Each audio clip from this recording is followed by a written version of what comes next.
New York's subway system is legendary, carrying millions and shaping the city's rise as a global powerhouse.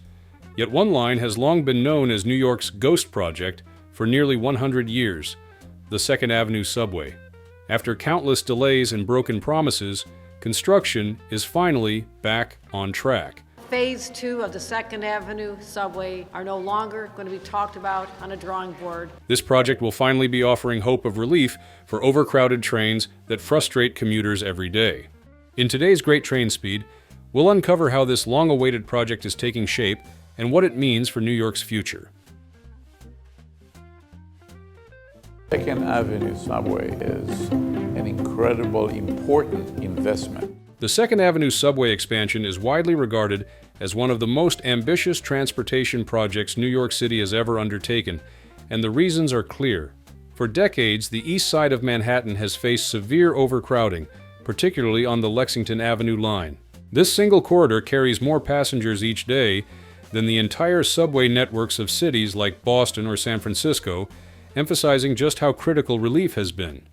The concept of building a parallel route under Second Avenue dates back nearly a century, but political gridlock, financial instability, and engineering hurdles kept the idea stalled for generations. When construction finally advanced, the price tag reflected the difficulty: $4.45 billion for just 2 miles of tunnel and 3 stations. Starting with that investment began to pay off in January 2017 when Phase 1 opened between 63rd Street and 96th Street. Though only 3 new stations appeared on the map, the impact was immediate. More than 200,000 riders now use the line daily, easing the load on Lexington Avenue trains and giving long overdue subway access to neighborhoods like Yorkville. Commuters on the Far East Side gained shorter travel times by as much as 10 minutes, while connections to Brooklyn, Queens, and the west side of Manhattan became significantly more efficient. But the story doesn't end here. The project is moving forward into its second phase. So how is it shaping up now? In the next part, we'll dive deeper into the progress. And if this has caught your interest, make sure to hit that subscribe button so you won't miss more train stories and updates right here on Great Trainspeed. So I think this, for the people of East Harlem, the time of promises is over. Attention has now turned to Phase 2 of the Second Avenue subway, considered as a critical extension that will finally bring service north into East Harlem, one of Manhattan's most transit-dependent neighborhoods. Estimated at $7.7 billion, this phase will extend the Q line to 125th Street and introduce 3 fully ADA-accessible stations at 106th Street, 116th Street, and 125th Street at Lexington Avenue. The northern terminal will connect with the 4, 5, 6 lines, Metro North, and the M60 Select bus service to LaGuardia Airport, offering far more flexibility for commuters heading to the Bronx, the suburbs, and the airport. Beyond convenience, the engineering effort itself is significant. The new tunnel will be excavated 35 to 120 feet below Second Avenue using massive 750-ton tunnel boring machines equipped with 22-foot diamond-studded drill heads. Early construction work is set to begin later this year, with major civil work launching in 2026 and full-scale tunneling starting in 2027. To accommodate new entrances and ancillary facilities, the MTA has begun the process of acquiring properties, a step currently undergoing public review and hearings. When complete, the benefits will be far-reaching.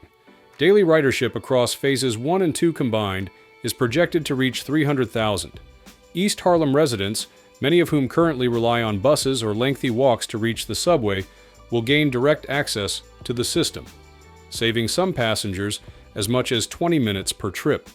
The project will also provide a one-seat ride from East Harlem to the Upper East Side, West Midtown, and all the way to Coney Island, while relieving crowding on the Lexington Avenue line and easing congestion at 96th Street and on local bus routes. Looking further ahead, future phases envision the line continuing south toward Lower Manhattan, linking underserved neighborhoods and major job centers into the city's broader transit network.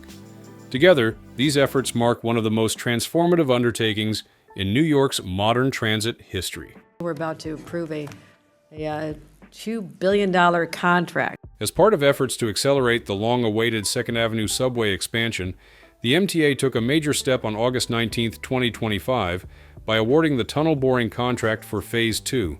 Valued at $2 billion, the contract went to Connect Plus Partners, a joint venture between Halmar International and FCC Construction, and marks the second of 4 major contracts needed for the Q Line extension.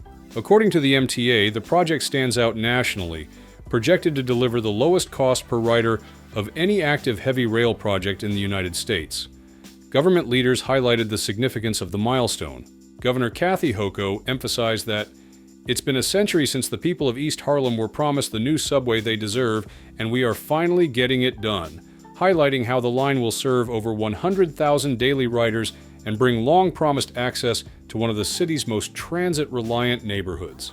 MTA Chair and CEO Janno Lieber called it a meaningful step forward, not only for the project, but for everyone in East Harlem and Central Harlem, noting it is the largest tunneling contract in agency history and the most cost-effective heavy rail project in the nation. We've talked about the bright side, but what about the obstacles on the horizon? How tough are they, and what's being done to overcome them? Type 1. If you think this revolution is worth it but needs fixing, and 0 if you're not convinced. And they laugh because I actually knew what a boring contract was.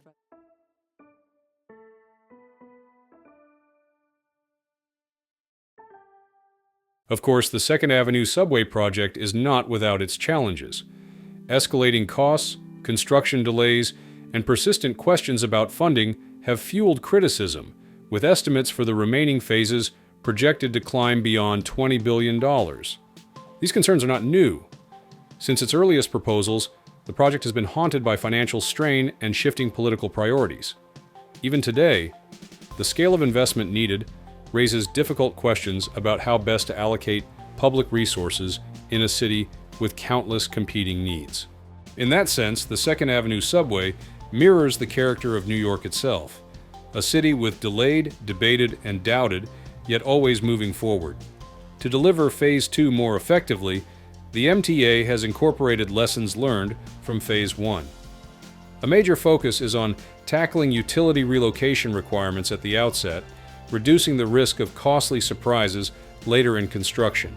Additional cost control measures include reusing a tunnel segment constructed in the 1970s between 110th and 120th Streets, securing real estate acquisitions early to avoid delays, and adopting best value contract structures such as A+B design build, which reward efficiency in both time and budget. The agency has also streamlined station design, reducing ancillary space and back-of-house facilities to lower costs without compromising accessibility.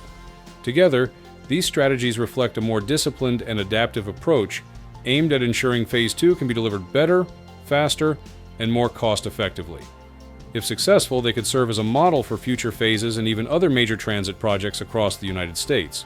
Public reaction to Phase 2 of the 2nd Avenue subway is divided, reflecting both optimism and deep frustration. On one hand, critics see the project as a textbook case of New York overpromising and overspending. Complaints point to a likely 5-year delay, costs ballooning to nearly double the original estimates, and the staggering $2 billion price tag for just 3 stations. Some dismiss the extension as unnecessary or even harmful, worrying it will encourage crime, homelessness, or fare evasion. Others argue that the billions would be better spent modernizing signals, upgrading turnstiles, or investing in more practical improvements. Yet, not all voices are negative. Supporters highlight the urgent need for more public transit in a city where overcrowding is the norm. For them, even 3 new stations in East Harlem represent long-awaited progress. Some call the project big, exciting, and about time, emphasizing the importance of expanding subway access to underserved neighborhoods. Thanks for watching, everyone. See you next time.